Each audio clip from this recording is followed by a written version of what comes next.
Test de l'enregistrement, ça y est, ça marche. Alors on va commencer par la prière. Seigneur notre Dieu, nous te remettons cette dernière étude biblique de l'année. Comme chaque soir, nous voulons être à ton écoute à travers l'enseignement qu'il va donner, mais aussi nos échanges, nos discussions, nos propres réflexions, qu'à travers tout cela, Seigneur, tu puisses nous parler, nous édifier, nous aider à avancer, à évoluer dans notre foi, dans notre compréhension de ta parole et de ta volonté. Père, on se met vraiment à ton écoute, que le Saint-Esprit vienne nous éclairer, nous enseigner et nous aider à grandir encore. On te le demande au nom de Jésus-Christ. Amen. Amen. Amen.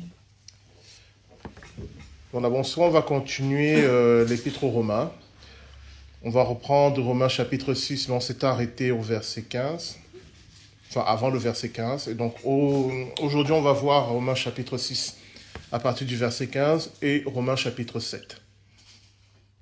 Donc, quand on va voir, je vais m'arrêter particulièrement sur certains thèmes.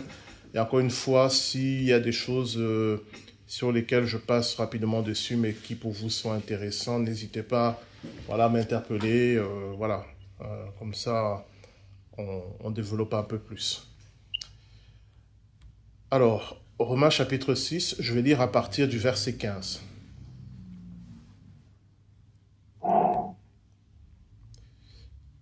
Quoi donc? Pécherions-nous parce que nous sommes non sous la loi mais sous la grâce? Loin de là.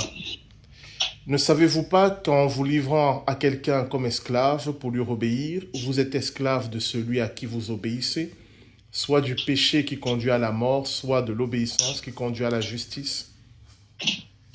Mais grâce soit rendue à Dieu de ce que, après avoir été esclave du péché, vous avez obéi de cœur à la règle de doctrine dans laquelle vous avez été instruits.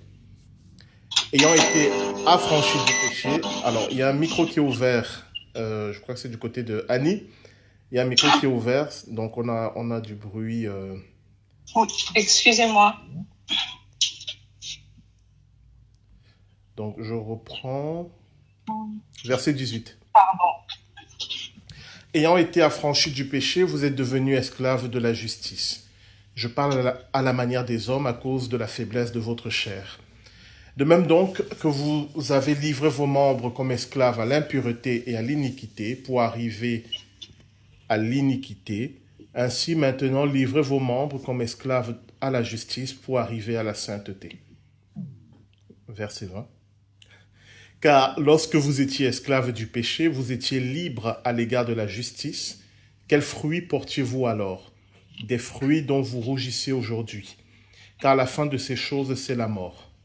Mais maintenant, étant affranchis du péché et devenus esclaves de Dieu, vous avez pour fruit la sainteté et pour fin la vie éternelle, car le salaire du péché, c'est la mort, mais le don gratuit de Dieu, c'est la vie éternelle en Jésus-Christ, notre Seigneur. Donc, on va commencer par cette deuxième partie de Romains chapitre 6, qui est un peu dans la suite de ce qu'on avait vu la dernière fois, où on avait terminé en parlant de est-ce qu'on est encore sous la loi ou pas? Et j'avais essayé de vous montrer que quand l'apôtre Paul dit que nous ne sommes plus sous la loi, ça ne veut pas dire que la loi n'a plus de valeur pour nous, mais que notre rapport à la loi a changé. Et que justement, tout le but de l'œuvre du Saint-Esprit en nous, c'est de nous amener à obéir à la loi, mais par amour de la loi et par compréhension de la loi. Tandis que la loi de Moïse, telle qu'elle avait été donnée, elle avait été donnée comme un principe auquel il fallait se soumettre. Mais par le Saint-Esprit, la question n'est plus de se soumettre comme un esclave à son maître, mais la question est de se soumettre parce que nous en comprenons la valeur, la portée, la beauté, l'intérêt. Voilà. Et c'est pour ça qu'il va dire que nous ne sommes plus sous la loi, nous sommes sous l'Esprit. Parce que ce qui nous conduit, c'est le Saint-Esprit qui nous amène à vivre selon la loi, mais volontairement et librement, et pas parce que nous avons peur d'un châtiment, mais parce que nous comprenons pourquoi c'est bien et bon de vivre sous la loi. Cette différence est subtile, mais elle change tout. Parce que d'un côté, il y a la vie sous la peur. J'obéis à la loi par peur du châtiment. Mais d'un autre côté, il y a la vie sous la joie. J'obéis à la loi parce que j'en reconnais la sainteté. Et c'est dans ce sens aussi que Jean, dans son épître, va dire que l'amour parfait bannit la peur. L'amour parfait bannit la peur. Et c'est ce dont parle aussi l'apôtre Paul. On va revenir là-dessus. Revenons à partir du verset 15, dans Romains chapitre 6, verset 15.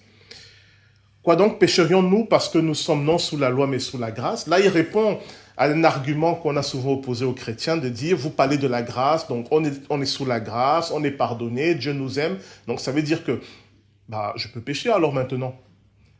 Puisque Dieu m'aime, puisque de toute façon je suis pardonné, qu'est-ce qui m'empêche de vivre comme je le veux? Pourquoi est-ce que je veux me soucier de la volonté de Dieu si déjà Dieu m'aime? Et si déjà il m'a pardonné, et si déjà je suis sous la grâce? Donc ça, c'est un argument qui est souvent opposé aux chrétiens en disant, votre histoire, c'est des bisounours. Ou alors, ça va amener à des excès. Et certains chrétiens le comprennent ainsi. C'est-à-dire, c'est la grâce, ils entendent, ça veut dire que je peux faire tout ce que je veux. Dieu est amour, ils entendent, ça veut dire que tout est permis. Puisque c'est le règne de l'amour, donc il n'y a plus de barrières, il n'y a plus de loi, tout est autorisé. Donc, il va répondre à cet argument. Pécherions-nous parce que nous sommes non sous la loi mais sous la grâce? Pas du tout. Pas du tout. Pourquoi? Parce que lorsque nous avons mis notre foi en Jésus-Christ, le Saint-Esprit nous a été donné, mais justement pour nous apprendre, pour nous enseigner en quoi la loi est bonne. Et donc, je vais fuir le péché, non pas parce que j'ai peur d'un châtiment, mais parce que j'aime la volonté de Dieu. Je cherche la volonté de Dieu parce que elle me fait vivre, je l'aime, je trouve qu'elle est bénéfique pour moi. Donc, je vais rejeter le péché, non pas par peur, mais par amour. C'est qui est la meilleure situation. Donc, la dérive à travers laquelle la foi chrétienne amène à plus d'excès, c'est vrai que dans l'histoire, on l'a vu ça, elle ne comprend pas ce qu'est l'évangile. L'évangile est une puissance d'amour qui m'amène à devenir meilleur par amour pour Dieu. Et c'est ça qui en fait en même temps sa force. Verset 16. Ne savez-vous pas qu'en vous livrant à quelqu'un comme esclave pour lui obéir, vous êtes esclave de celui à qui vous obéissez, soit du péché qui conduit à la mort, soit de l'obéissance qui conduit à la justice. Bon, ça, je ne sais pas s'il faut développer. Il redit des choses évidentes. C'est-à-dire, si tu te livres au péché, si tu dis, comme je suis sous la grâce, je peux faire ce que je veux, et je ne me soucie plus de la volonté de Dieu, et c'est cette situation qu'on appelle le péché, tu vas sur un chemin de mort. C'est-à-dire que même si tu es sous la grâce, si tu ne cherches pas à faire la volonté de Dieu, tu vas quand même sur un chemin de mort. La grâce ne va pas t'empêcher d'aller sur un chemin de mort. Alors, ça revient avec ce qu'on avait vu la dernière fois. La grâce, c'est une liberté que Dieu me donne pour pouvoir librement chercher sa volonté. Mais je peux aussi utiliser cette liberté pour le rejeter. En fait, mais je crois que je l'avais déjà dit, je vais le répéter ici, Jésus-Christ meurt sur la croix pour que nous soyons libres. Libres du péché. Mais maintenant que nous sommes libres, nous avons un choix à faire. Est-ce que nous utilisons cette liberté pour vivre selon la volonté de Dieu? Ou est-ce que nous utilisons cette liberté pour retourner dans le péché? Mais nous avons vraiment la liberté de ce choix. Jésus-Christ meurt pour que nous soyons libres. Avec cette exhortation, une fois que nous sommes libres parce que nous croyons en lui, de rechercher la volonté du Père, avec cette promesse que le Saint-Esprit nous est donné pour que dans cette liberté, nous puissions vivre selon la volonté de Dieu. Mais il y a toujours cette question, que vas-tu faire de cette liberté que Jésus-Christ a acquise pour toi à la croix? Donc, c'est ce qu'il dit ici au verset 16. On a un vrai choix. On a le choix de devenir esclave du péché, et ça mène à la mort, ou alors d'aller vers l'obéissance, et ça conduit à la justice. Je reviendrai sur le thème esclave parce que dans certaines de vos traductions, vous avez serviteur, ici vous avez esclave. Mais on va voir ce qu'il signifie parce qu'il peut être très mal compris. Verset 17. Mais grâce soit rendue à Dieu de ce que, après avoir été esclave du péché, vous avez obéi de cœur à la règle de doctrine dans laquelle vous avez été instruit. Ayant été affranchi du péché, vous êtes devenu esclave de la justice. Alors, le mot esclave ici, c'est un mot grec qui veut dire esclave, mais il ne veut pas que dire esclave. C'est un mot qu'on peut aussi traduire par serviteur. En fait, il signifie le serviteur, mais qui n'est pas un salarié. Celui qui est un serviteur dans une maison et qui, pour son service, reçoit un salaire, c'est souvent ce que la Bible appelle le mercenaire, même si ce mot a pris aujourd'hui une forme un peu particulière. Et le mot grec qu'on a traduit par esclave, c'est le serviteur qui appartient à la maison. Il vit dans la maison, il fait partie de la famille. Il n'a pas un salaire en tant que tel parce qu'on ne donne pas un salaire aux membres de la maison. Donc ça pouvait être des esclaves au sens des gens qui ont été achetés et qui n'ont pas le choix, mais ça pouvait juste être des serviteurs qui appartiennent à la famille. Et c'est pour ça qu'il est ambigu parce que quand on entend esclave, on a tout de suite la vision de celui qui est enchaîné et en fait qui est contraint à travailler et qui souffre dans son travail. C'est qui est une des possibilités. Il y avait aussi l'autre possibilité de l'esclave qui fait partie de la maison, qui est avec la famille de la maison et qui n'est pas là par contrainte parce qu'il est souvent né dans la maison. Et il se considère comme un membre de la famille, même s'il a un statut inférieur par rapport aux autres membres de la famille. Mais c'est quand même une situation où il n'y a pas le choix. Il n'a pas la liberté de partir. Donc, ce que l'apôtre Paul nous dit ici, c'est que est-ce que nous sommes donc ces serviteurs esclaves? Mais remarquez bien, c'est un choix de notre part de le devenir ou pas. Donc, Christ me rend libre. Est-ce que librement je deviens serviteur de la maison de Dieu? Mais ce qui va donner de la valeur à mon choix, c'est qu'auparavant, j'étais libre. C'est pour ça que la première étape de la lutte contre le péché que Dieu a menée, ça a d'abord été de nous rendre libres, pour que notre choix ait de la valeur. Parce que si on était passé de la servitude du péché à la servitude de Dieu, bah oui, on sert Dieu, mais on le sert toujours contraint et forcé, donc c'est pas mieux. Mais il y a l'étape de la liberté acquise à la croix pour nous. Et après, comme je l'ai dit tout à l'heure, se pose la question. Est-ce que librement tu vas te mettre au service? Ou est-ce que librement tu vas vivre la vie que tu veux? Il y a un vrai choix à faire. Je continue. Verset 19. Si vous avez des questions, n'hésitez pas. Et c'est pour ça qu'il précise au verset 19, « Je parle à la manière des hommes à cause de la faiblesse de votre chair. De même donc que vous avez livré vos membres comme esclaves à l'impureté et à l'iniquité, pour arriver à l'iniquité, ainsi maintenant, livrez vos membres comme esclaves à la justice pour arriver à la sainteté. » Donc, qu'est-ce qu'il nous dit? Maintenant que vous êtes libres, utilisez cette liberté pour devenir des serviteurs de Dieu, parce que dans ce service pour Dieu, c'est ça qui va vous amener à la sainteté. Je redéfinis les termes, on l'avait vu. La sainteté, c'est être semblable à Dieu. C'est être saint, c'est être mis à part pour Dieu. Ça ne veut pas dire être parfait, c'est j'appartiens à Dieu. Si j'appartiens à Dieu, je suis saint. Et puisque j'appartiens à Dieu, il a le droit d'agir dans ma vie pour me rendre meilleur. Et c'est ça qu'on appelle la sainteté. Donc ce que l'apôtre Paul propose ici, c'est d'utiliser cette liberté pour dire « Maintenant, j'appartiens à Jésus-Christ ». Et comme j'appartiens à Jésus-Christ, je fais partie de la maison, librement, j'adhère à cette maison en tant que serviteur ou servante, alors Dieu a un droit sur moi. Mais le droit qu'il a sur moi, ce n'est pas pour me mettre dans la souffrance ou bien dans des contraintes, etc., etc. Le droit qu'il a sur moi, c'est d'agir en moi pour me rendre de plus en plus semblable à lui. C'est ce que Jésus-Christ doit dire. « Venez à moi, vous qui êtes fatigués et chargés, et je vous donnerai du repos. Prenez sur vous mon joug, car mon joug est léger Il va dire, et je suis doux et humble de cœur. C'est-à-dire, il est un maître qui nous propose le repos, un joug léger, et il est doux et humble de cœur. Donc, il y a vraiment cette proposition qui nous est donnée. Librement, quelle voie allons-nous choisir? Je continue. Verset 20.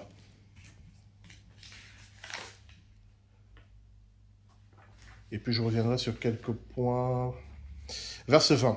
Car lorsque vous étiez esclaves du péché, vous étiez libres à l'égard de la justice. Quels fruits portiez-vous alors? Des fruits dont vous rougissez aujourd'hui, car la fin de ces choses, c'est la mort. Mais maintenant, étant affranchis du péché et devenus esclaves de Dieu, vous avez pour fruit la sainteté et pour fin la vie éternelle. Car le salaire du péché, c'est la mort, mais le don gratuit de Dieu, c'est la vie éternelle en Jésus-Christ, notre Seigneur. On va s'arrêter sur ce verset 23. On va voir un peu ce qu'il nous dit d'intéressant.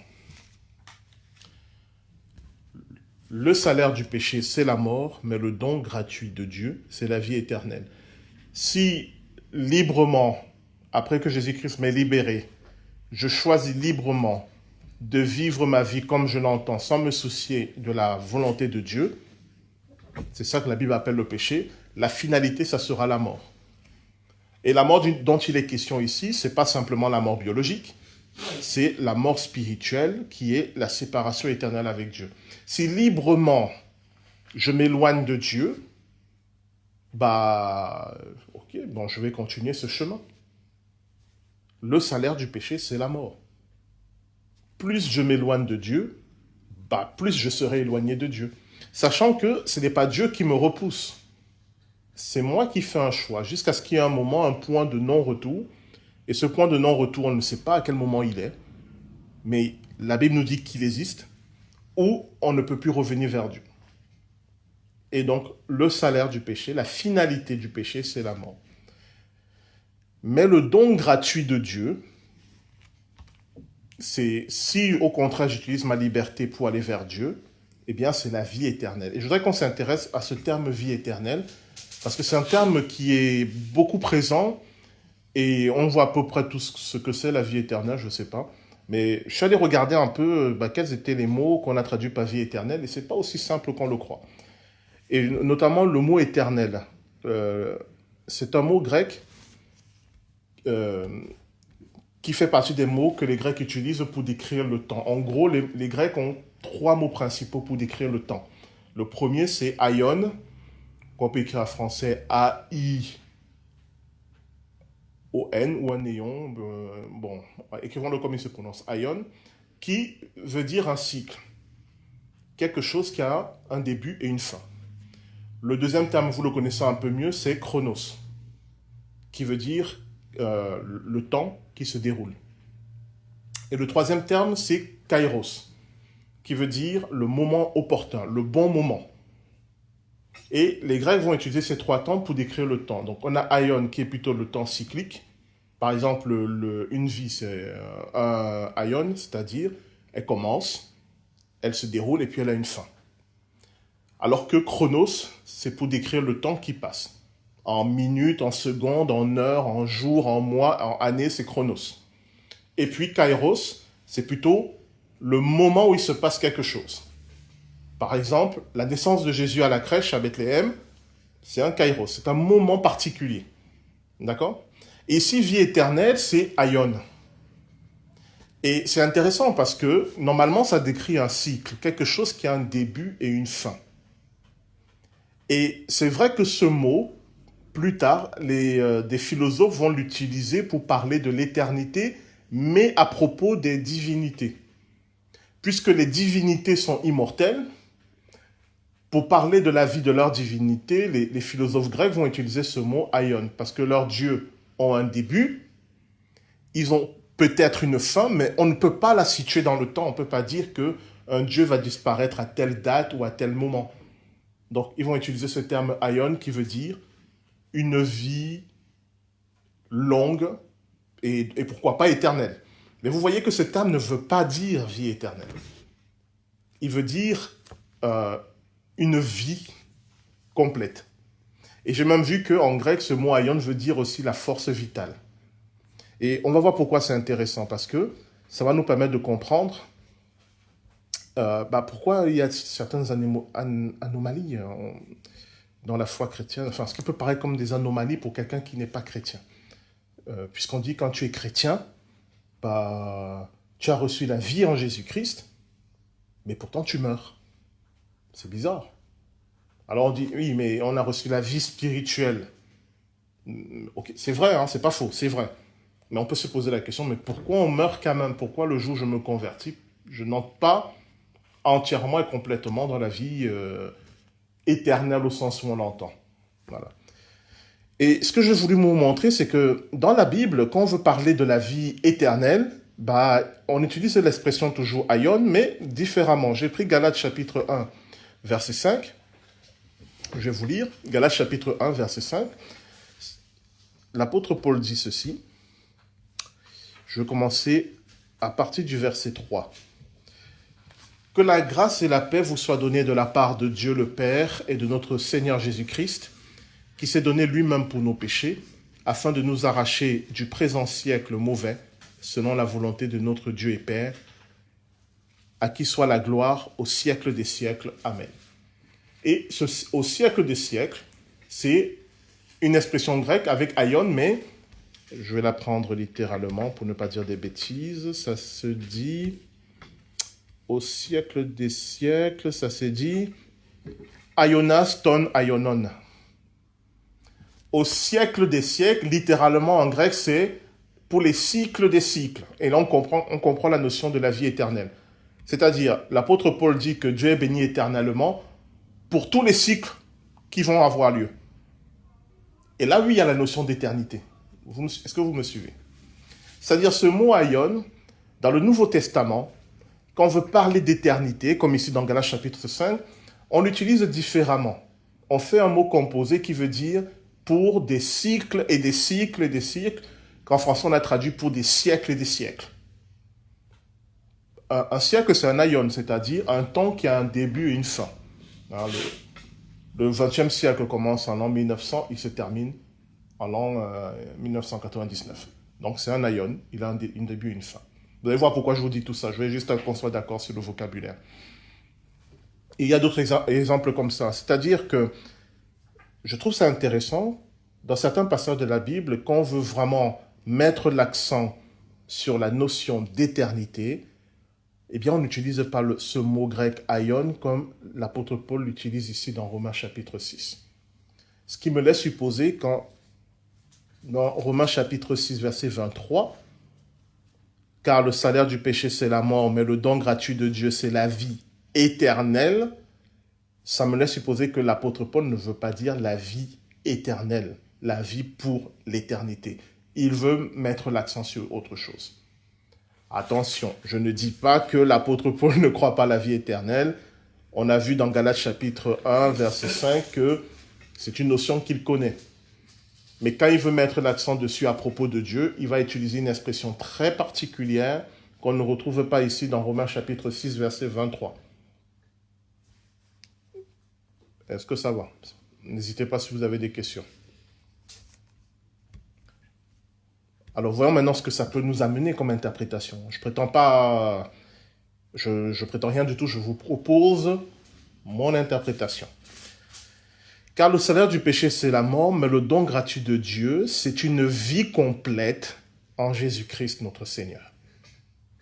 Pour moi, ça serait la traduction la plus juste.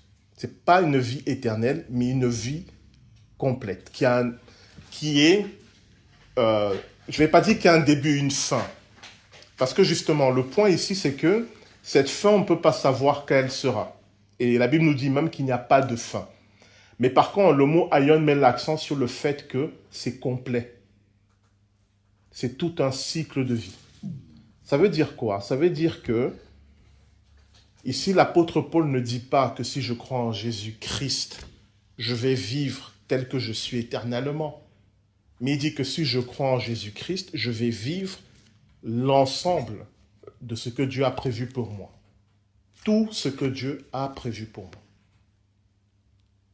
Qu'est-ce que ça change? C'est que quand on dit vie éternelle, ça met l'accent sur la notion du temps qui ne se termine pas.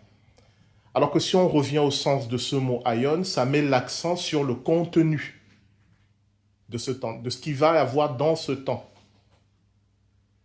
Donc, le don gratuit de Dieu, c'est la possibilité de vivre la plénitude de ce que Dieu a prévu pour moi.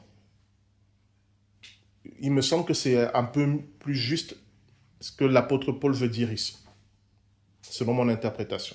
Ce qui veut dire que même si je meurs, le don gratuit de Dieu, c'est que, avant ma mort, j'aurais vécu sur cette terre la plénitude de ce que Dieu a prévu pour moi.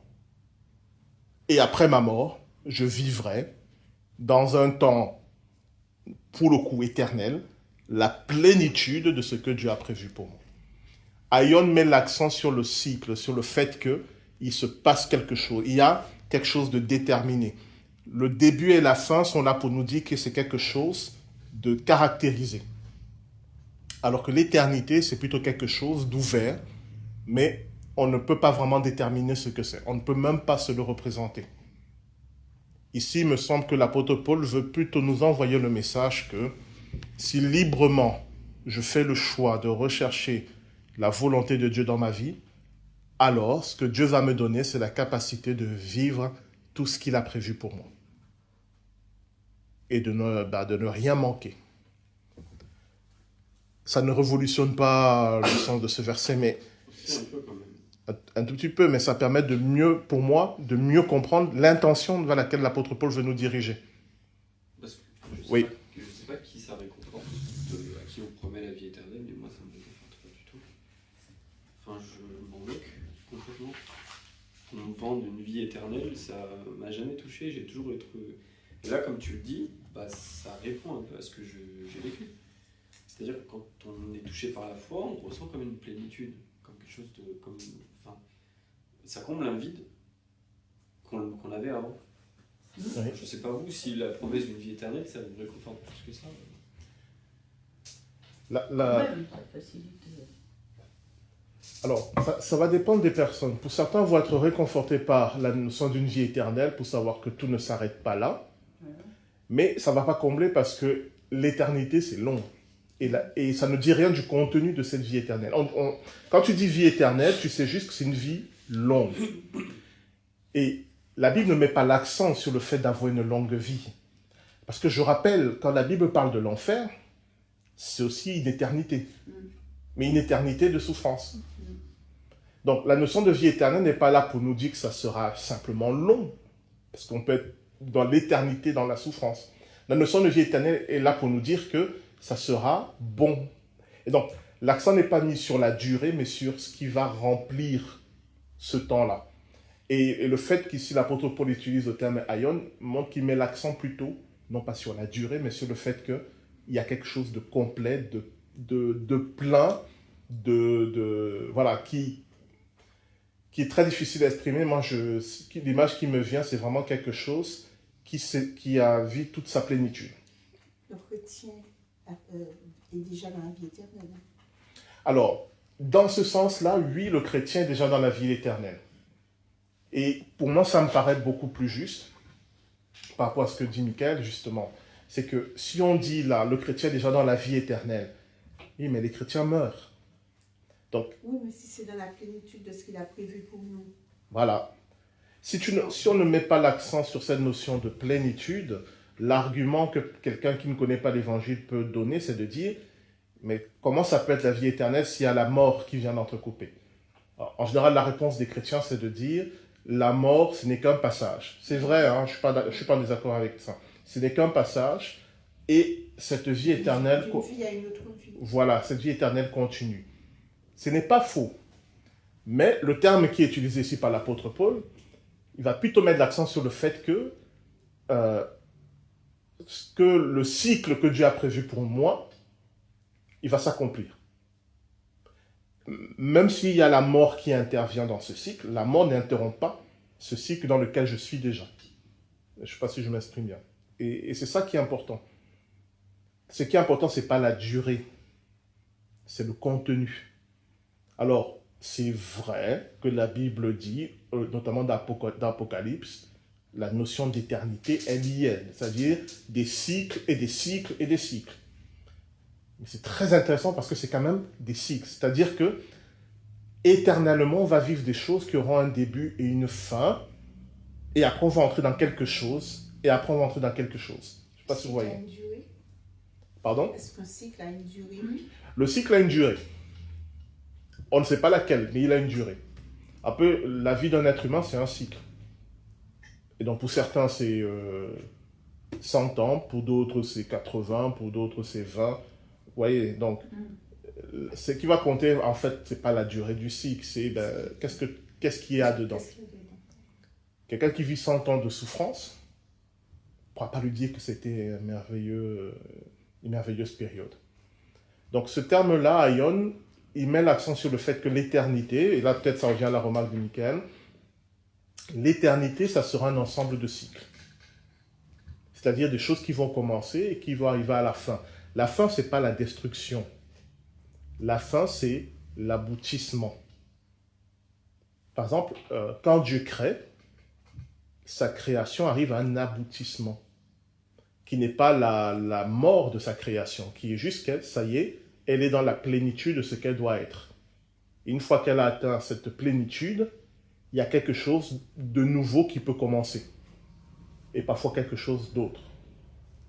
Et c'est pour ça que dans la Bible, notamment dans le livre de l'Apocalypse, quand on nous parle de la fin des temps, quand on arrive à la fin de ce cycle, avec le 1000 ans de règne de Jésus-Christ, on nous dit que Dieu après crée un nouveau ciel et une nouvelle terre. Donc on repart sur un nouveau cycle. Vous voyez ?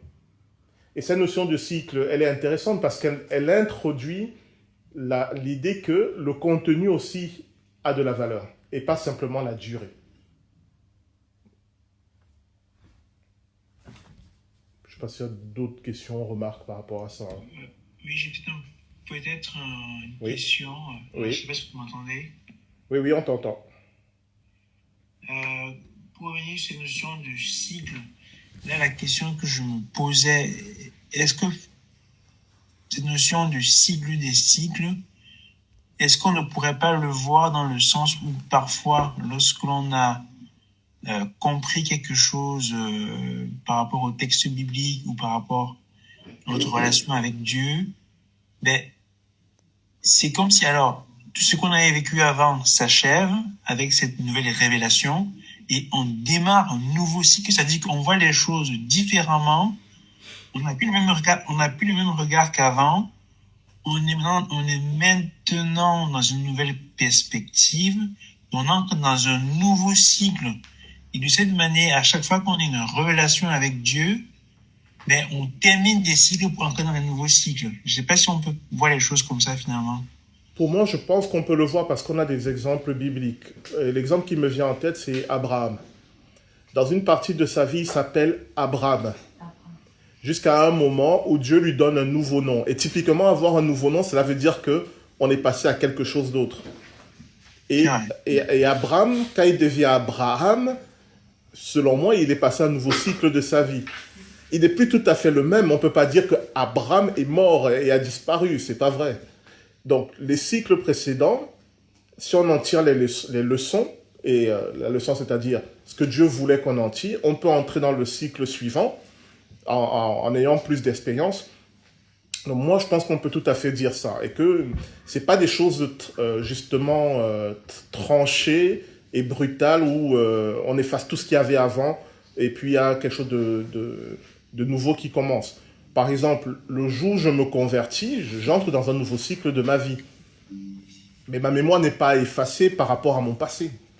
Moi, j'ai rencontré des chrétiens qui auraient aimé ça, qui m'ont dit « Ah, j'aurais aimé ne pas avoir fait ça. » Et je comprends, mais en même temps, l'idée aussi, c'est de dire ce que je peux apprendre de ce cycle précédent peut m'aider dans le nouveau cycle dans lequel j'entre. Il n'y a pas une rupture, une frontière inséparable entre deux cycles de nos vies. Donc, je suis tout à fait d'accord avec ce que tu dis, Emmanuel, par rapport à ça. Ok. D'autres remarques, questions ?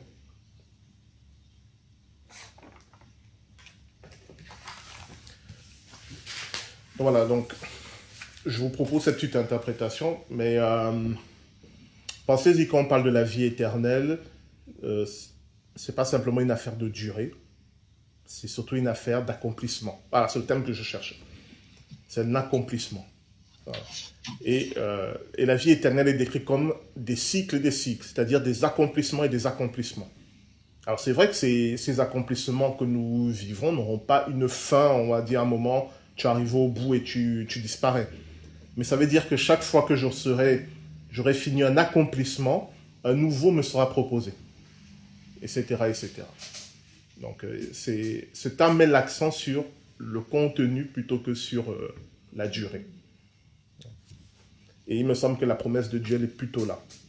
Il ne dit pas simplement, vous allez vivre longtemps, vous allez vivre un accomplissement de ce que vous êtes, de ce que Dieu a prévu pour nous. Donc voilà, on peut relire ça. Le salaire du péché, la finalité du péché, c'est la mort, qui pour le coup est un anéantissement. Mais le don gratuit de Dieu, c'est une vie accomplie en Jésus-Christ notre Seigneur. On va passer à Romains chapitre 7.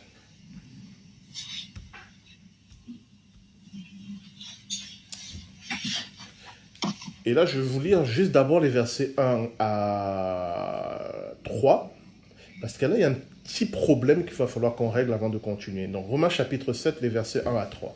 « Ignorez-vous, frères, car je parle à des gens qui connaissent la loi, que la loi exerce son pouvoir sur l'homme aussi longtemps qu'il vit.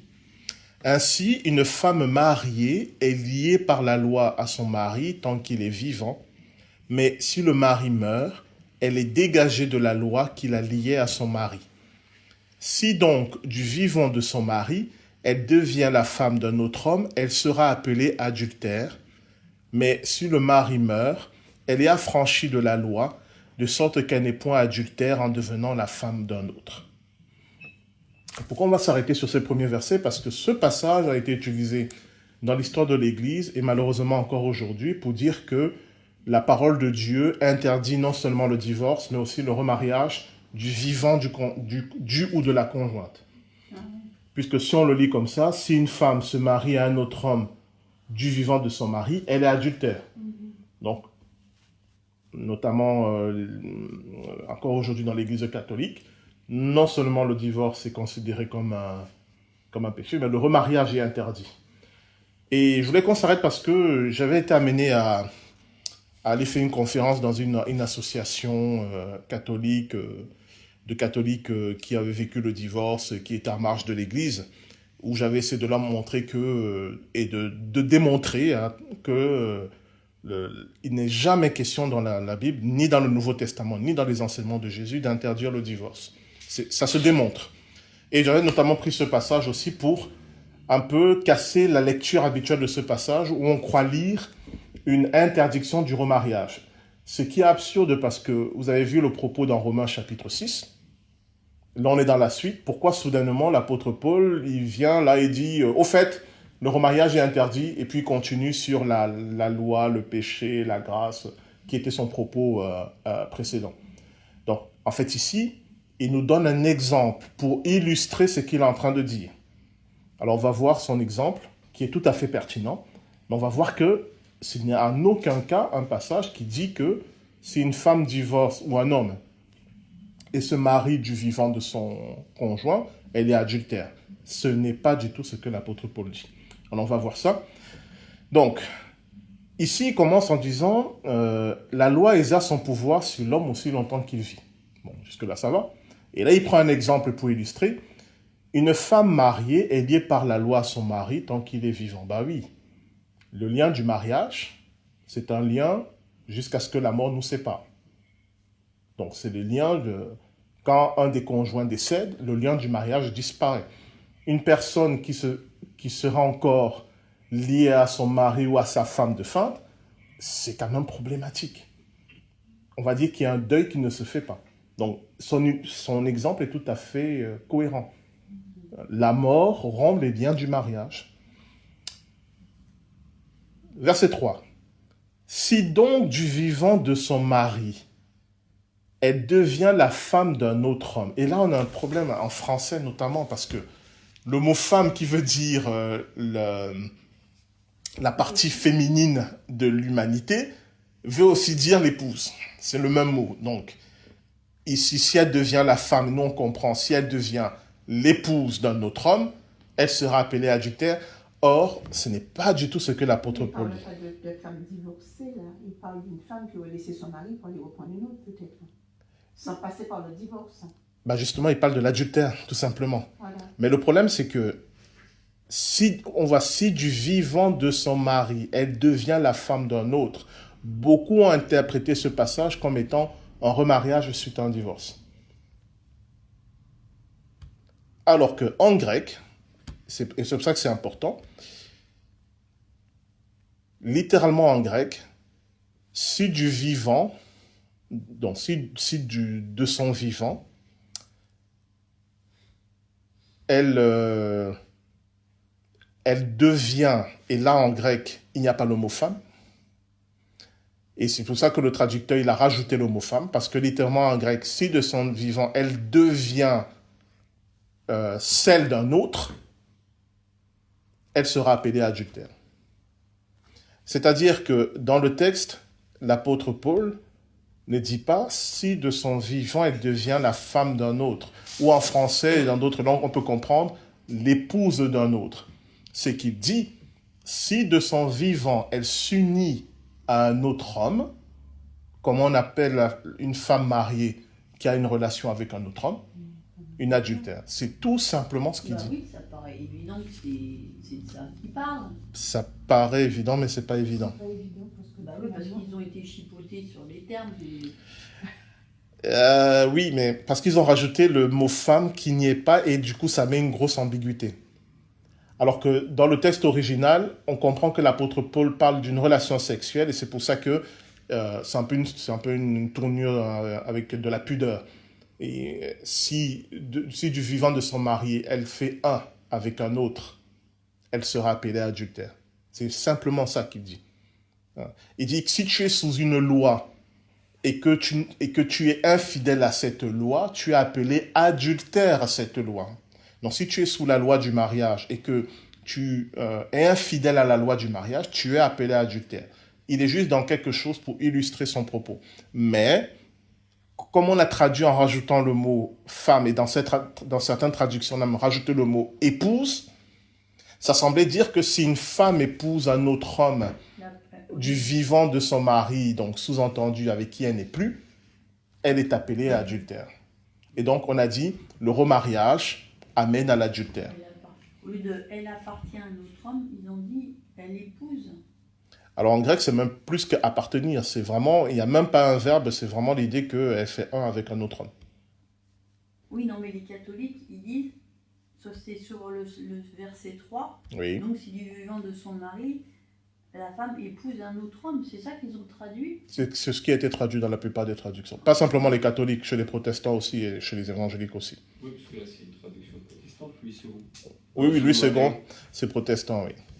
Non, c'est pas que les protestants, c'est partout. Les catholiques, les protestants.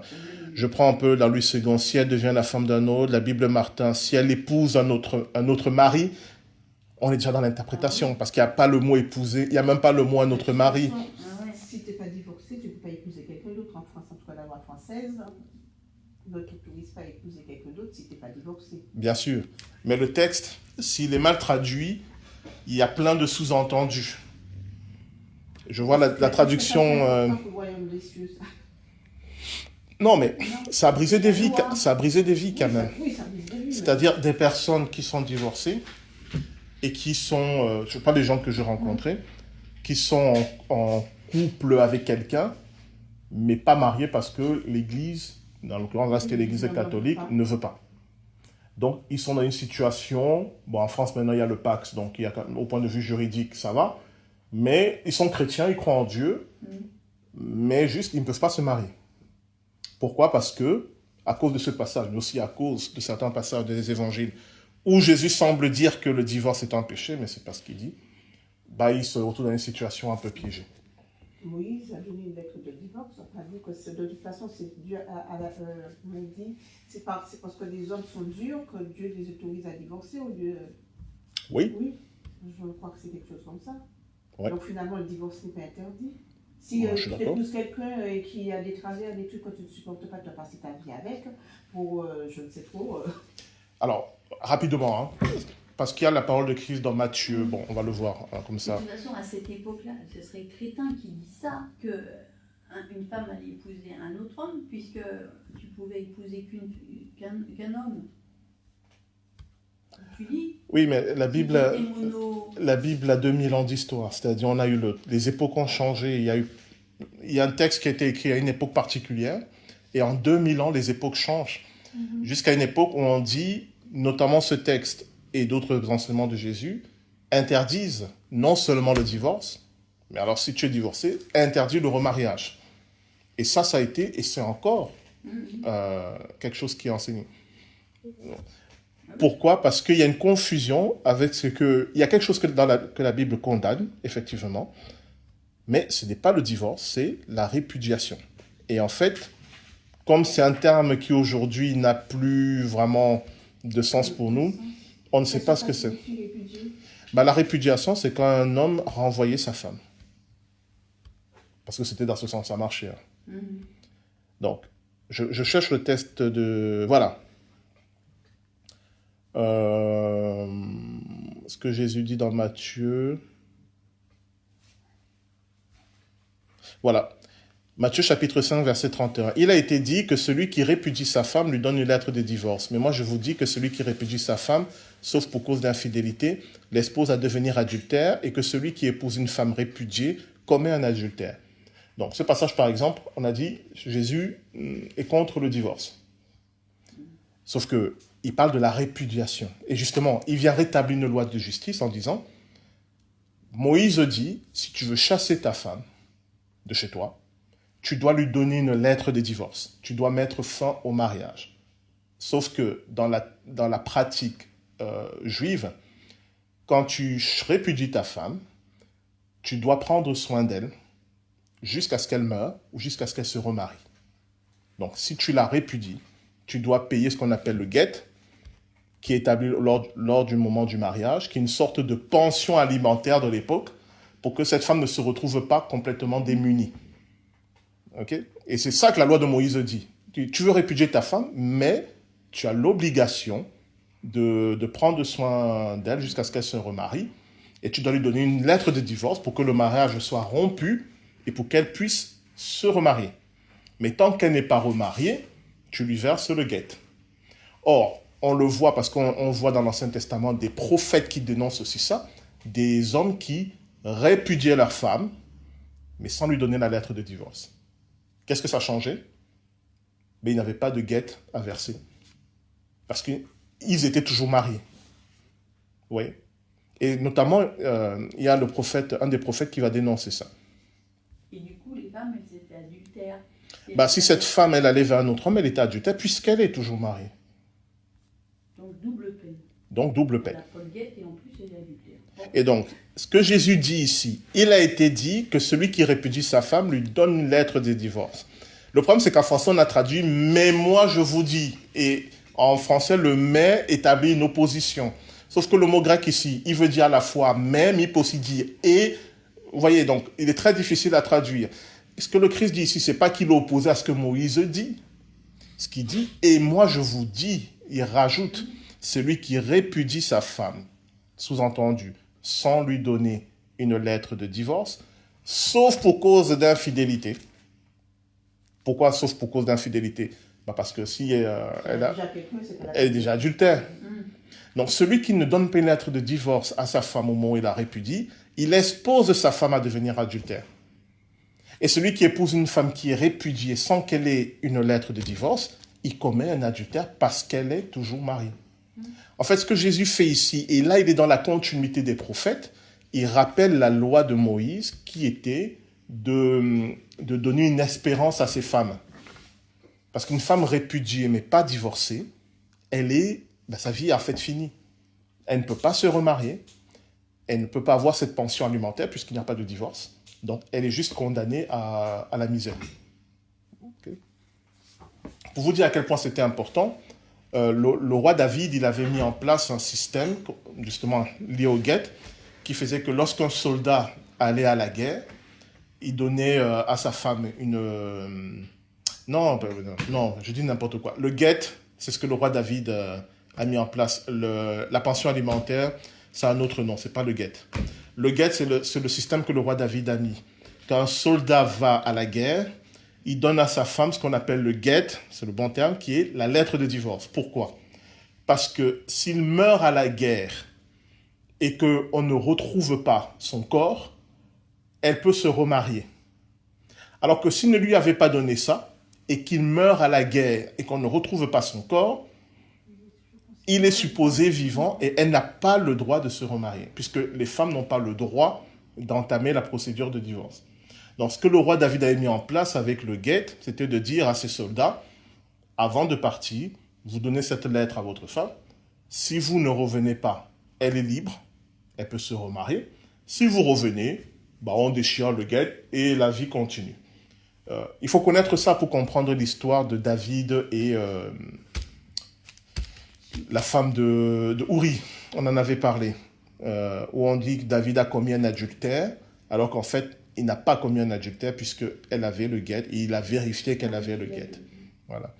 Le terme pour la pension alimentaire, c'était, ça m'échappe en hébreu, c'était pas le guet, c'était la... Je retrouverai. Bref.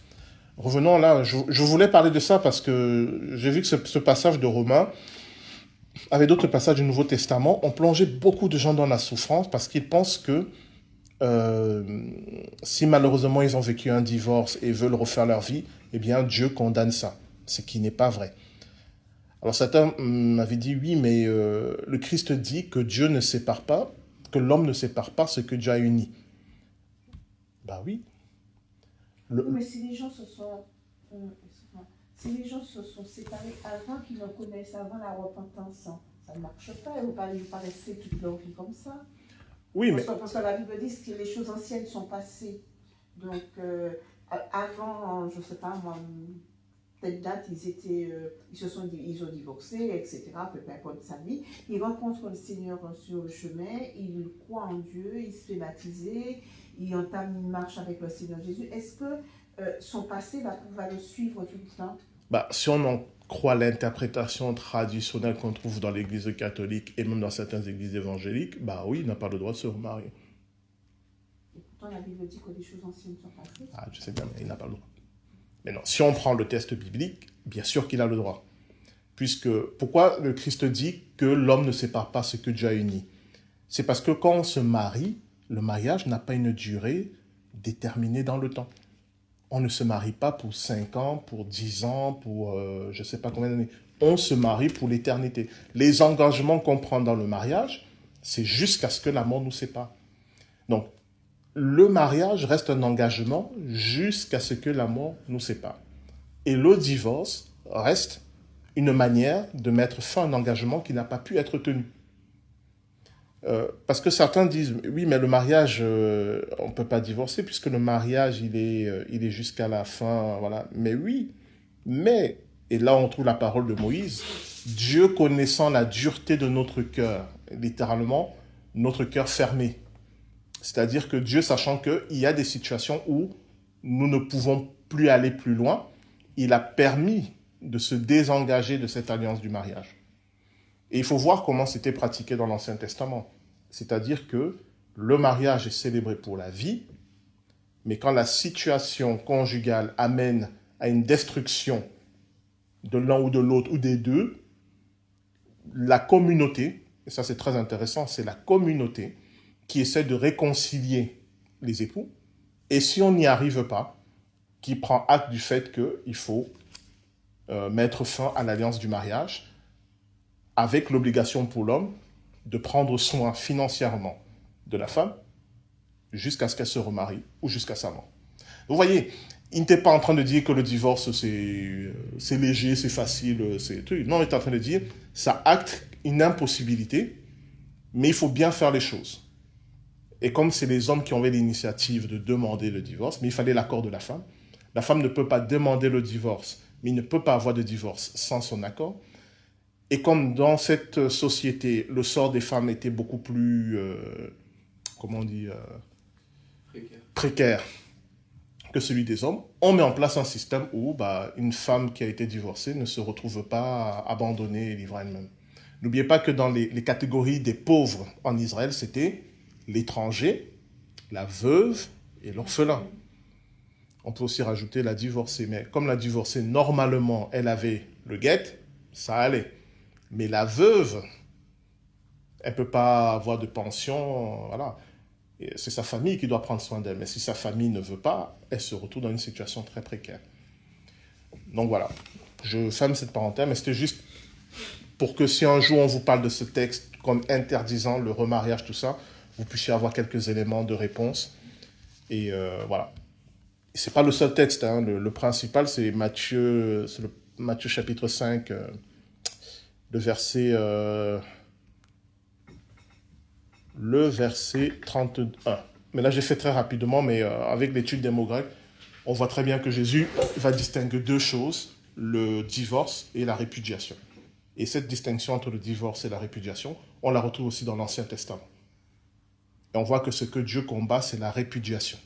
C'est le fait de chasser sa femme sans lui donner les moyens de refaire sa vie ou de subsister. C'est ça qui est combattu par les prophètes et par Jésus. Et un peu plus tard, je crois que c'est dans l'une de ses épîtres, par l'apôtre Paul. Bon, ceci étant dit maintenant, revenons au thème de l'apôtre Paul, qui est la loi et la grâce. Nous venons au verset 4.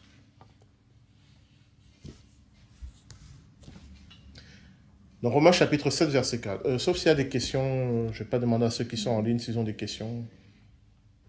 Vous aussi, ça va? Ok. Sinon, je vous renvoie à la série de prédications que j'avais faite, je ne sais plus en quelle année, ça s'appelle « L'homme et la femme à égalité devant Dieu ». Vous trouverez ça sur les podcasts normalement, je reprends tout ça. Alors, Romains chapitre 7, verset 4. De même, mes frères, vous aussi, vous avez été, par le corps du Christ, mis à mort en ce qui concerne la loi, pour que vous apparteniez à un autre, à celui qui est ressuscité des morts, afin que nous portions des fruits pour Dieu. Juste, voilà pourquoi il parlait de la femme qui, lorsque son mari meurt, elle est libérée d'une loi, mais si elle va vers un autre homme, en étant mariée, elle est adultère. Qu'est-ce qu'il veut dire par là? Pourquoi le baptême symbolise notre mort et notre résurrection? Dans le baptême, quand je suis immergé dans l'eau, je suis mort. Mort au péché et mort à la loi. Et quand je ressuscite, je suis vivant par grâce de Dieu pour marcher selon l'esprit. Je suis mort à la loi, cela veut dire que la loi m'a tué. La loi qui m'a dit tu ne feras pas ça, tu ne feras pas ça, tu ne feras pas ça. Pourquoi je suis mort? Ça veut dire que je reconnais que je n'ai pas obéi à la loi. J'en avais déjà parlé, la démarche chrétienne est une reconnaissance du verdict de Dieu sur le cœur de l'être humain. Je reconnais que je suis pécheur. Et puisque je suis pécheur, ça veut dire que puisque j'ai désobéi à la loi, je mérite ce que la loi a prévu pour ceux qui désobéissent à la loi. Et qu'est-ce que la loi a prévu pour ceux qui désobéissent? C'est la mort. Mais il y a un qui prend cette mort à ma place. Il meurt pour moi. Alors, comment je peux, d'une certaine manière, m'associer à ce qu'il a fait pour moi, reconnaître ce qu'il a fait pour moi? Eh bien, c'est le sens de mon baptême. Je fais un avec lui.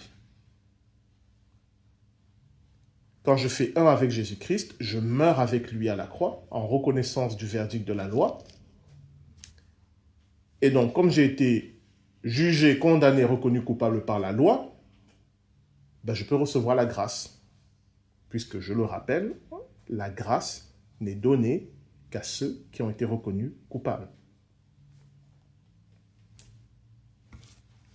Et comme je reçois la grâce, et que je suis un avec celui qui est mort par la loi, je peux vivre maintenant avec lui puisqu'il est ressuscité. En fait, tous nos rituels chrétiens ont pour but de m'identifier avec Jésus-Christ. Que ce soit le baptême, ou la scène. Lors de la scène, qu'est-ce que je fais? Je mange son corps et je bois son sang. Ça veut tout dire. Je fais un avec lui. Littéralement, je l'intègre à mon être. Donc, je fais un avec Jésus-Christ à tous les niveaux. Et ce n'est pas simplement symbolique, hein, c'est une réalité que je rends visible. On en avait parlé la dernière fois. Dans les rituels, rendent visible une réalité invisible. Mais qui est là? Continue.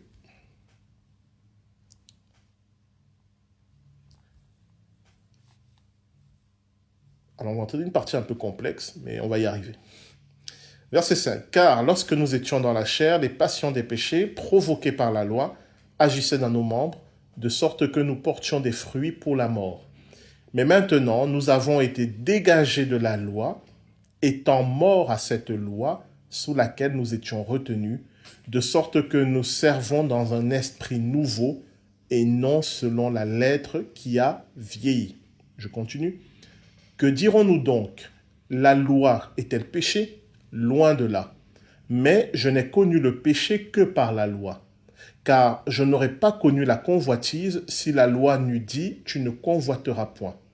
Et le péché, saisissant l'occasion, produisit en moi par le commandement toutes sortes de convoitises, car sans loi, le péché est mort.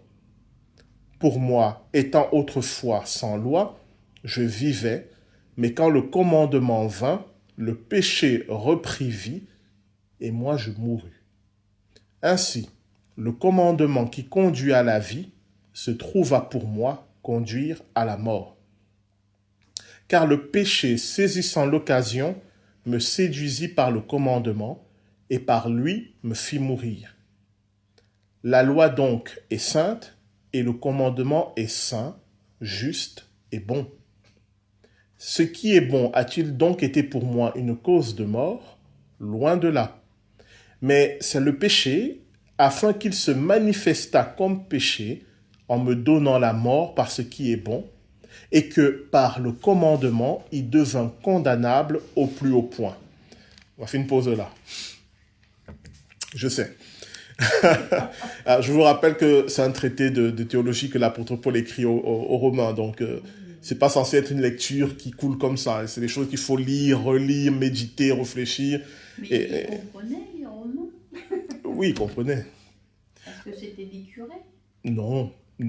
Parce que déjà, il n'avait pas la barrière de la langue. Parce que quoi qu'on en dise, nous, on le lit dans une langue qui n'est pas celle dans laquelle elle est écrite. En utilisant des notions, des concepts qui pour certains nous sont étrangers, alors que pour ses interlocuteurs étaient familiers. En outre, c'était une lettre qui devait être étudiée. On la lisait, mais on la commentait, on la discutait. C'est pas comme la lettre qu'il écrit par exemple, je sais pas moi, aux Corinthiens, où on est plus dans des questions qui lui ont été posées sur la vie de l'Église, il répond. Ici, il a vraiment fait un traité en disant, voilà, je vais vous donner un condensé de mon enseignement. Donc vraiment, le but, c'était de lire, de revenir là-dessus. Donc c'est normal qu'à la première lecture, on se dise, mais qu'est-ce qu'il dit là? Voilà. Donc, il comprenait, mais il ne comprenait pas tout. Il le relisait et ils en discutaient et peut-être il lui écrivait pour dire, on n'a pas compris ce que tu voulais dire dans tel passage. Il répondait, on ne sait pas. Donc voilà, c'est juste pour vous dire que oui, l'épître aux Romains, c'est un peu plus complexe que les autres épîtres, mais c'est très intéressant parce qu'il dit des choses extraordinaires. On va lire ça maintenant. On en a déjà un peu parlé, mais je vais revenir là-dessus. Parce qu'il nous dit, la loi, elle est c'est saint, juste et bon. C'est ce que je vous disais tout à l'heure. La loi vient de Dieu, c'est pas un truc mauvais. Dieu ne fait pas des choses mauvaises. Elle est juste, elle est sainte et bonne. Mais en même temps, qu'est-ce qu'il nous dit au verset 7, la fin du verset 7, « Je n'aurais pas connu la convoitise si la loi nous dit, tu ne convoiteras point. » Et puis il dit aussi, comment il exprime quand il dit que c'est la loi qui amène le péché. Voilà, au verset 8, « Car sans la loi, le péché est mort. » La loi, elle est juste, elle est bonne, elle est sainte, mais sans la loi, il n'y a pas de péché. Et c'est pour ça que je vous avais dit la dernière fois, si vous vous souvenez, que le péché, ce n'est pas un accident. Le péché est inhérent à l'être humain. Ça ne veut pas dire que Comment expliquer ça? Si Dieu crée l'être humain libre, le péché est là. En tout cas, il est là en potentialité. Et en fait, il est là. Il n'attend qu'une occasion de s'exprimer. Je rappelle que le péché, c'est ne pas faire la volonté de Dieu. Si Dieu crée l'être humain libre, l'être humain a le choix. Soit il fait la volonté de Dieu, soit il ne fait pas la volonté de Dieu. C'est un peu plus complexe parce que soit il fait la volonté de Dieu en faisant confiance en Dieu, c'est ça qu'on appelle la foi, soit il ne fait pas la volonté de Dieu, c'est ça qu'on appelle le péché. Et donc, une fois qu'il y a dès que Dieu nous donne la liberté, le libre arbitre, il y a le péché. D'accord? On n'est pas obligé de ne pas faire la volonté de Dieu, mais il nous donne cette possibilité. Alors, comment nous faire comprendre que nous avons la possibilité de le rejeter? Essayez de vous mettre à la place de Dieu. Vous créez un être libre. Comment vous allez faire comprendre à cet être qu'il est libre de vous choisir ou de vous rejeter? Pas simplement lui dire tu es libre, tu es libre. Il faut aussi lui donner la possibilité d'exercer cette liberté. Parce que si on dit à quelqu'un tu es libre, mais qu'en fait il ne peut jamais exercer cette liberté, c'est un mensonge. Comment vous faites pour que cet être ait vraiment la liberté? Vous lui donnez une loi. Livre de la Genèse, Dieu crée l'être humain.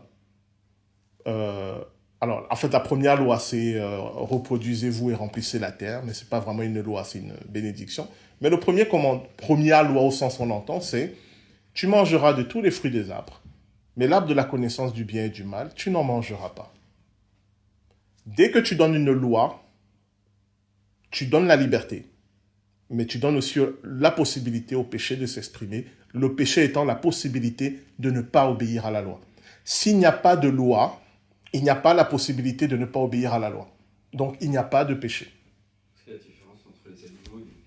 C'est une différence fondamentale entre les animaux et nous. Dans la création. C'est pour ça qu'il dit que sans la loi, le péché est mort. Donc c'est une loi naturelle, c'est pas la loi au sens du Lévitique. Oui, mais c'est tout. Alors, utilisons les bons termes. Loi, ça veut dire volonté de Dieu qui nous a exprimée. Parce qu'il y a des volontés de Dieu que nous ne savons pas. Donc ça, voilà, ça passe. Mais quand Dieu dit, tu manges des fruits de tous les arbres, mais tu ne manges pas de ce fruit-là, il nous exprime sa volonté. Donc il y a une loi, au sens biblique du terme. Ce n'est pas juste une loi naturelle qui est inscrite en nous. Ça, en fait, il y a une loi en moi qui dit, inspire, expire. Bon, je peux dire, je refuse de respirer. Je peux aussi mourir d'asphyxie. Mais cette loi-là, bon, je peux dire, je ne veux pas. Voilà, je ne veux pas. Mais cette loi, elle est inscrite dans la création, elle concerne aussi les animaux. C'est pas ça qui fait ma spécificité. Ce qui fait ma spécificité, c'est que Dieu me parle. Et Dieu me dit, voici le chemin de la vie, voici le chemin de la mort. Maintenant, choisis. Il me donne une recommandation, choisis la vie. Et puis il me dit, maintenant, choisis. Une fois qu'il m'a dit, voici le chemin de la vie, voici le chemin de la mort, le péché va se manifester. Est-ce que vous voyez? Le péché, c'est la possibilité de rejeter Dieu. Et cette possibilité ne peut apparaître que si j'ai vraiment le choix. Et je ne peux vraiment avoir le choix que si Dieu me propose deux chemins. Est-ce que ça va? Mais là, il s'adresse à des gens qui ne sont pas juifs. Dans Rome, il y avait des juifs et des non-juifs dans l'église de Rome. Peut-être même une majorité de juifs. Pourquoi? Non, parce que pour des juifs, la loi, ça leur parle. Et pour des Romains. Alors, la loi, ça parle aussi aux Romains. Il n'y a pas peuple plus légaliste que les Romains. Oui, mais c'était le légaliste au sens... La loi civile.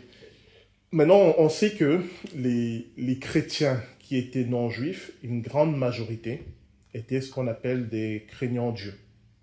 C'est-à-dire des personnes qui avaient déjà une connaissance de la religion des Juifs. Après, il y avait des personnes qui n'avaient jamais entendu parler de Dieu, Dieu d'Israël. Il y en avait, mais c'est venu beaucoup plus tard. Les premiers chrétiens, c'était des Juifs et parmi ces juifs, il y avait ce qu'on appelle les prosélytes, c'est-à-dire des non-juifs, mais qui se sont convertis au judaïsme de Moïse. Et puis il y avait les craignants Dieu, c'est-à-dire des non-juifs, mais qui ne s'étaient pas convertis, mais qui avaient connaissance. Et c'est eux les premiers qui ont été touchés. Et après, il y avait des païens, vraiment des personnes qui n'avaient aucun arrière-plan, qui ne connaissaient rien. Ils ont été aussi touchés, mais au début, en tout cas, ils n'étaient pas majoritaires. Ceux qui étaient majoritaires, c'était les juifs. Après, c'était les craignants Dieu. Et après, quelques païens. Et au fil du temps, les païens vont devenir de plus en plus nombreux. Et c'est là on va commencer à perdre certaines notions juives. Et on va prendre de plus en plus des notions de la philosophie grecque. Mais là, je te parle sur plusieurs siècles. Mais là, à ce temps-là, on est encore dans une communauté chrétienne où il y a beaucoup de juifs, beaucoup de craignants Dieu. Cela veut dire que même s'ils ne connaissent pas tout de la loi de Moïse, ils ont quand même pas mal de vocabulaire pour savoir de quoi ils parlent. Et de toute façon, l'apôtre Paul, quand il parle de la loi, c'est la loi de Moïse. Quand il veut parler de la loi naturelle, il le précise. Quand il dit la loi sans préciser, c'est sous-entendu la loi, avec le grand L, la loi de Moïse. Et quand il parle de la loi de Moïse, c'est les 10 commandements. Oui, c'est ça. Voilà. Alors, où en étais-je? J'ai perdu le fil. Alors, oui, La mort du péché. le péché, voilà. Pourquoi la loi qui est juste, sainte et bonne, c'est elle qui amène le péché. Donc voilà, j'essaie de vous l'expliquer. Parce que c'est quelque chose qui peut difficilement compréhensible, parce que pour nous, péché égale mal, ce qui n'est pas faux. Mais en fait, péché est plus égal liberté. C'est bizarre de dire comme ça, mais c'est ça en fait. Ou plus exactement, la liberté amène le péché. Si j'avais pas de liberté, si Dieu m'avait créé et que je n'avais pas d'autre choix que de faire sa volonté, j'aurais jamais péché. Mais il m'a créé, il m'a donné la liberté. Donc, j'ai le choix, je peux faire sa volonté, mais je peux lui désobéir. Et donc, le péché prend vie. Et donc, je me retrouve dans un état où Dieu me donne la possibilité de lui dire non. Et pas le non, non, je suis pas content, mais vraiment, je ne veux pas de toi. C'est chaud. Oui. Et c'est ça qu'il dit ici. Et donc, on comprend pourquoi il dit, je reviens un peu dans Romains chapitre 7, les versets, je reprends depuis le début. Que dirons-nous donc? La loi est-elle péché? Non. Mais je n'ai connu le péché que par la loi. C'est ce que j'expliquais tout à l'heure. Car je n'aurais pas connu la convoitise si la loi nous dit, tu ne convoiteras point. À partir du moment où Dieu me dit, Guy Bertrand, tu ne convoiteras pas, il me donne la possibilité de convoiter. Parce que tant qu'il ne me disait rien, bien sûr je convoitais tout ça, mais pour moi, ça n'avait aucun... C'était juste, j'étais comme un animal, j'étais un animal. Un animal, il convoite, il ne se pose pas 10 000 questions, c'est bien ou c'est mal, il veut, il prend. Il tombe sur plus fort que lui, il ne prend pas. C'est simple, c'est clair.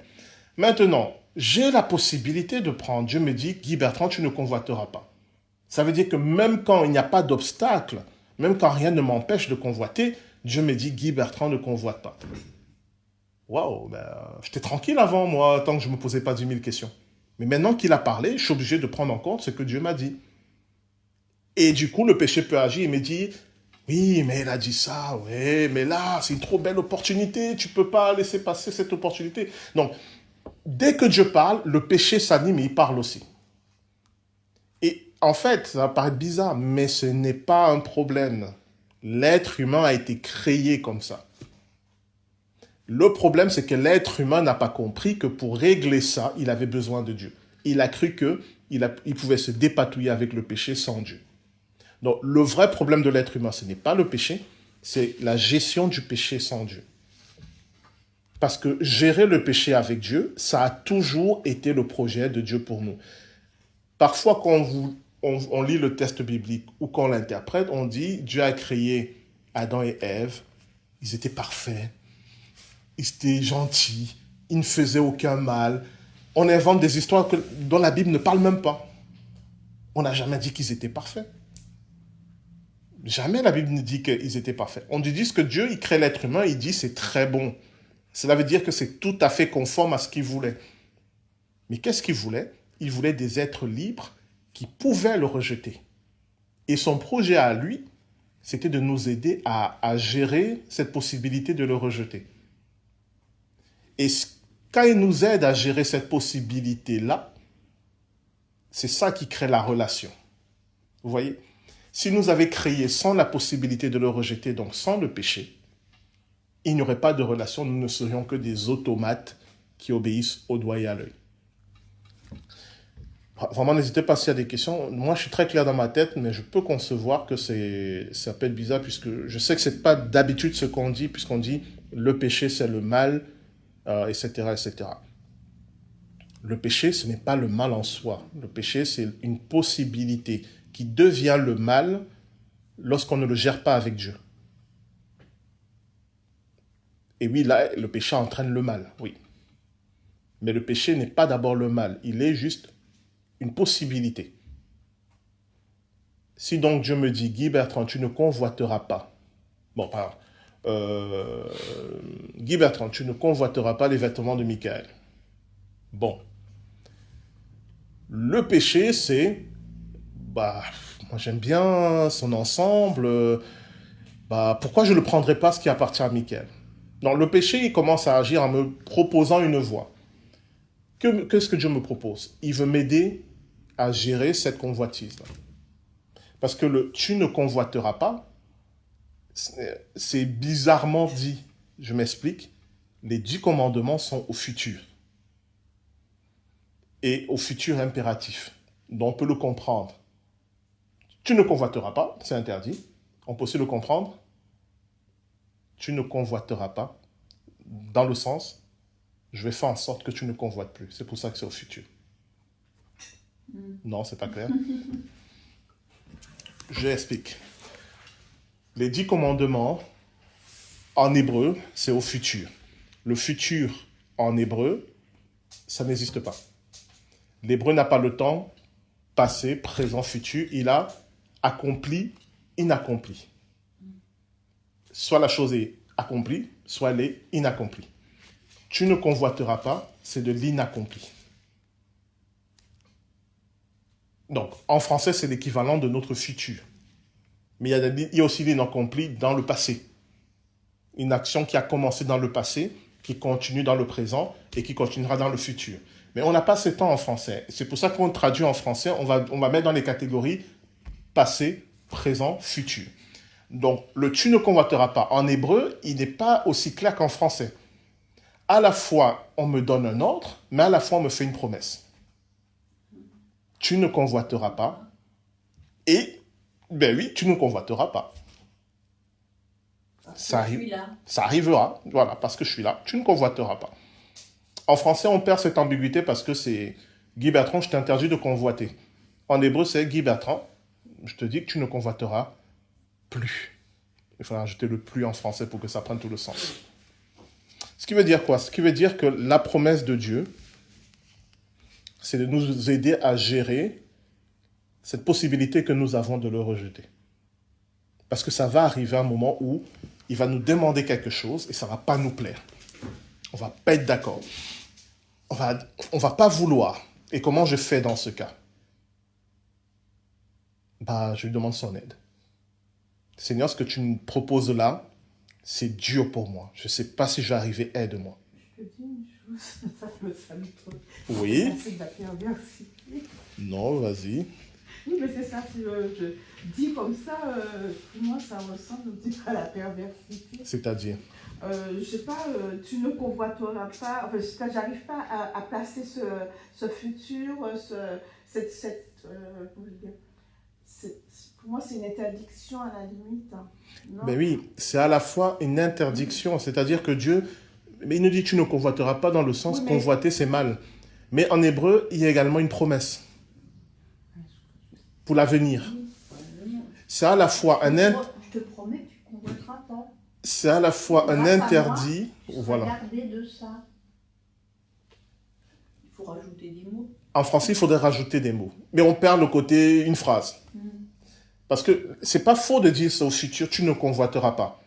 Mais en français, on perd la subtilité de dire c'est un ordre, mais c'est aussi une promesse. Donc en français, il faudrait dire tu ne convoiteras plus.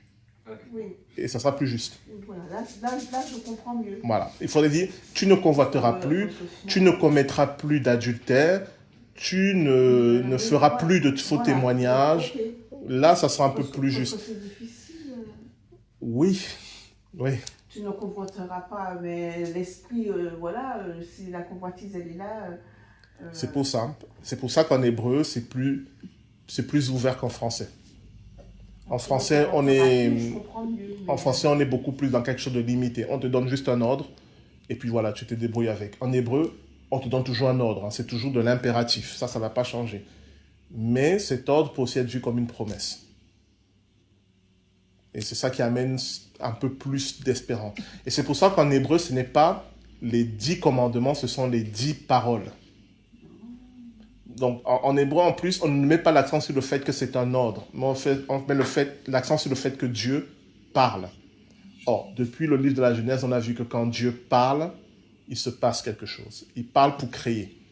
Donc, quand il te dit « tu ne feras pas de faux témoignages », cette parole va s'accomplir. Elle a à la fois un ordre, mais elle aussi une promesse, elle aussi une création. Et donc, c'est beaucoup plus beau en hébreu. Les 10 commandements sont beaucoup plus beaux et beaucoup plus pleins d'espoir en hébreu. Oui, et puis l'idée de En mal, français, c'est effectivement. plus compliqué. Mais je jette pas la pierre au traducteur. Moi, je ne sais pas comment tu peux traduire de telles choses. Déjà qu'on n'a pas les mêmes notions de temps qu'eux, donc c'est très compliqué. Alors, pourquoi je disais ça? Pour mettre l'accent sur le fait que, bizarrement, le péché, au départ, ce n'est pas un problème. Dieu a déjà tout prévu.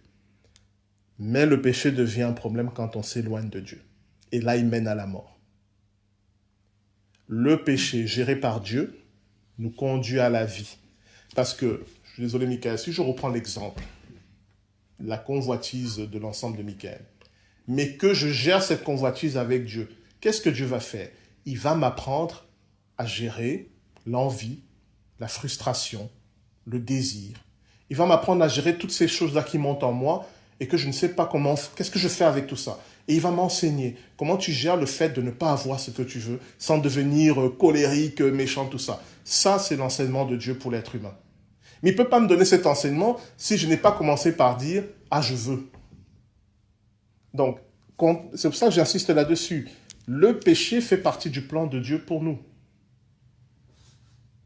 Parce que si je ne convoite pas, je ne peux pas lutter contre la convoitise. Il faut d'abord que je prenne conscience de ce qu'est la convoitise, et après Dieu va m'aider à gérer la convoitise. Mais tant que je n'ai pas pris conscience de ce qu'est la convoitise, oui, je n'ai pas commis de péché, je suis quelqu'un de bien. Mais c'est un peu comme quelqu'un qui dit « je ne suis pas un voleur » sans avoir jamais été tenté par le vol. On ne sait pas en fait. Je ne suis pas quelqu'un qui convoite. Oui, mais est-ce que tu as été déjà mis dans une situation de convoitise? Tant que tu n'as pas vécu ça, tu ne peux pas vraiment dire qui tu es. Donc, Dieu, il va nous donner la possibilité de vivre des choses pour que nous comprenions qui nous sommes, mais il ne nous abandonne pas livrés à nos passions. En tout cas, ça, c'est le projet. Le projet, c'est de nous aider à gérer ça. Et la preuve, c'est que le récit qui suit la chute, c'est l'histoire de Caïn et Abel. Quand Caïn et Abel font leurs offrandes à Dieu et que Dieu accepte l'offrande d'Abel et pas celle de Caïn, qu'est-ce qu'il dit à Caïn? On va lire, parce que vous allez voir, c'est en lien avec ça. On va aller dans Genèse chapitre 4. Et puis on va terminer avec ça. Genèse chapitre 4. À partir du verset 5. Mais il ne porta pas un regard favorable sur Caïn et sur son offrande. Caïn fut très irrité et son visage fut abattu. La jalousie, la colère, tout ce que vous voulez. Et l'Éternel dit à Caïn, « Pourquoi es-tu irrité? Et pourquoi ton visage est-il abattu? Certainement, si tu agis bien, tu relèveras ton visage. Et si tu agis mal, le péché se couche à la porte et ses désirs se portent vers toi, mais toi, domine sur lui. Mais qu'est-ce que Dieu fait ici? Il apprend, en tout cas, il veut apprendre à Caïn comment gérer la jalousie, la colère, la frustration, toutes ces choses-là. Oui, il n'est pas dans une démarche de dire, Caïn, comment tu jaloux de ton frère? Non, il vient, Caïn, regarde, je vois bien que ça ne va pas. Mais non. Voilà, si tu te laisses faire, ça va dominer sur toi, Caïn. Ne laisse pas cette chose grandir en toi. Donc, il est vraiment dans une démarche de pédagogie pour aider Caïn à surmonter le péché. Parce que ce n'est pas écrit que Caïn doit céder au péché. Alors, beaucoup disent que, mais oui, mais on est après la chute, donc c'est normal, le péché se manifeste. Alors, moi, je ne suis pas d'accord avec cette lecture. Même si on prend l'idée que le livre de la Genèse nous parle du premier homme, de la première femme, ils ont eu pour premier enfant Caïn et Abel. Je ne suis pas d'accord avec cette lecture. Rien ne dit que Adam et Ève étaient des êtres parfaits, sans problème. La preuve qu'ils n'étaient pas parfaits, c'est que Ève désobéit à Dieu. Alors on dit c'est le serpent qui a donné une fausse information. Oui. Qu'est-ce qu'a fait le serpent? Il a trompé, mais il a donné aussi la possibilité de choisir. Donc, le péché, en soi, ce n'est pas un problème. Maintenant, je ne dis pas que le péché est bien, parce que la promesse de Dieu, c'est qu'on va entrer dans un nouveau cycle où il n'y aura plus le péché. Pourquoi? Parce que ça y est, on aura compris, normalement. Le but du péché, c'était de nous apprendre, en travaillant en opposition à la loi. Nous devions apprendre. Comment est-ce que je combats la convoitise? Comment est-ce que je combats la jalousie? Comment est-ce que je combats la haine? Je ne peux pas entrer dans l'éternité en disant maintenant je vais vivre l'amour, la satisfaction, sans avoir connu une étape où je sais ce que c'est que la haine, la colère, l'amertume, toutes ces choses. Nous devions passer par cette étape pour connaître ces choses et pour connaître le moyen d'y résister, pour pouvoir entrer dans l'éternité avec cette connaissance-là. On verra peut-être une fois pourquoi, mais voilà. Le chemin que Dieu a prévu pour l'humanité, il me semble, selon mon interprétation, c'est cela. Nous apprendre à gérer le péché. Et une fois qu'on a appris à gérer le péché, nous délivrer du péché. Ok? Une fois que j'ai compris comment résister à la jalousie, avec l'aide de Dieu, maintenant que je sais non seulement que la jalousie est mauvaise, mais comment je peux résister à la jalousie, parce que Dieu m'a appris, m'a enseigné, et que j'ai compris, et que j'ai dit à Dieu, ça y est, merci. Maintenant, Dieu peut me délivrer de la jalousie. Mais s'il me délivre de la jalousie sans que je sache ce que c'est, il m'a délivré de rien du tout. Parce que le jour où je vais rencontrer la jalousie, je vais être hyper étonné et dire, mais c'est quoi qui est en moi là de ne pas me réjouir de ce que l'autre est heureux? Pourquoi je ne me réjouis pas de son bonheur? Qu'est-ce qui se passe en moi qui fait qu'il est heureux et moi, ça me rend triste et malheureux? Comment je gère ça? Dieu peut m'aider à gérer ça. Est-ce qu'il y a des questions? Est-ce que vous êtes choqués? Non. On va terminer avec les versets 10. Ainsi, le commandement qui conduit à la vie se trouve pour moi conduit à la mort.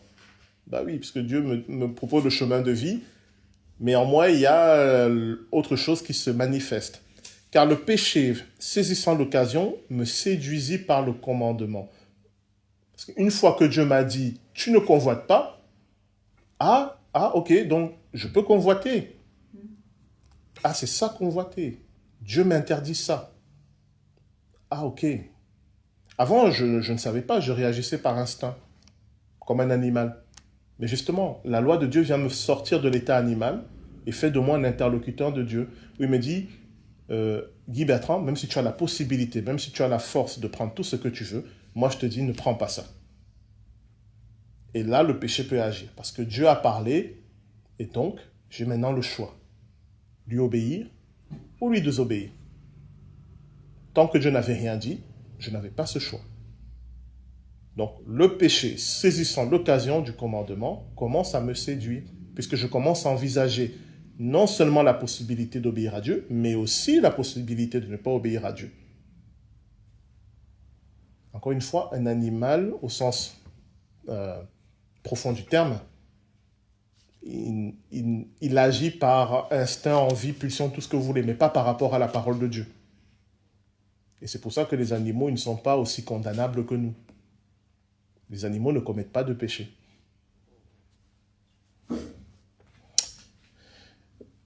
Verset 12. La loi donc est sainte et le commandement est saint, juste et bon, mais ce qui est bon a-t-il donc été pour moi une cause de mort? Loin de là. Mais c'est le péché, je suis au verset 13, mais c'est le péché, afin qu'il se manifestât comme péché. Il faut que le péché se manifeste. En me donnant la mort par ce qui est bon, et que par le commandement, il devint condamnable au plus haut point.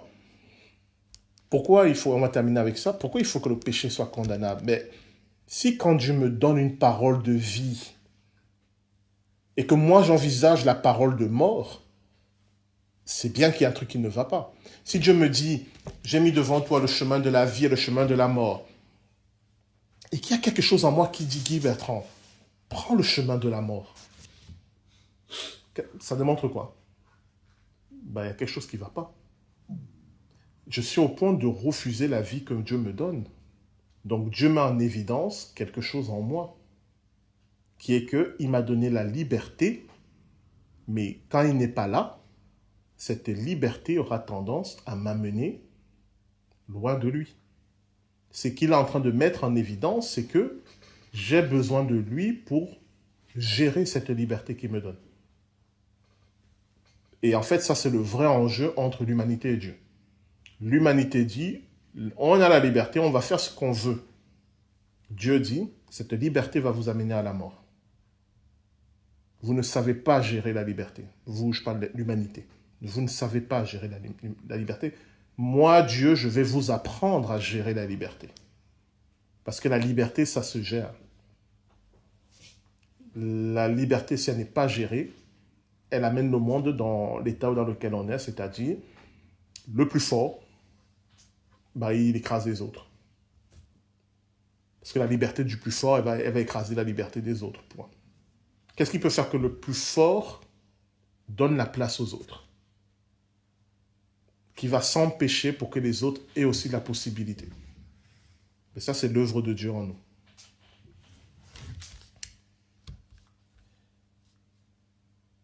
Ok. On va s'arrêter là, il est 21h30.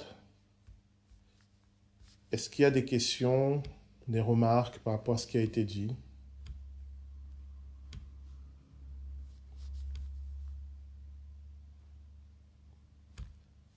Prochaine rencontre dans 1 an, le mercredi 7 janvier.